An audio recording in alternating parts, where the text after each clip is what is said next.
Nakatalatag sa iba't ibang lugar ng Metro Manila. Diyan po sa Liwasang Bonifacio sa Maynila. Madeline Villar Moratillo. Mads, good morning. Kamusta dyan?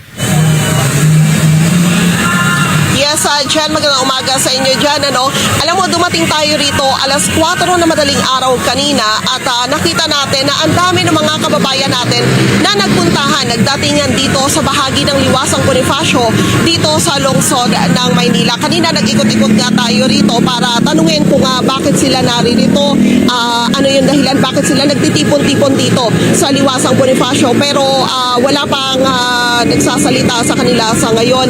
Pero kung pakikinggan mo yung naririnig natin kanina, may tinutugtog kasi na jingle dito, kabilang sa mga binabanggit doon sa kanta yung jingle na pinatutugtog rito sa Liwasang Bonifacio ay yung pagsigaw ng katarungan at hustisya ay huwag baliin.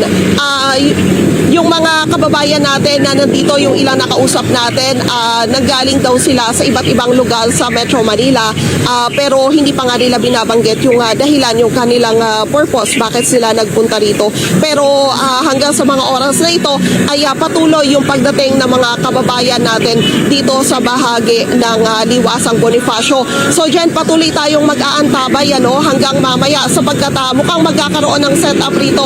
May nakita kasi tayo na parang magkakaroon ng setup doon sa may harapan ng ginagawang post office. Dito lang sa may likurang bahagi ko. So antabayan na natin mamaya kung ano pa yung mga update, mga karagdagang pangyayari dito sa Liwasang Bonifacio.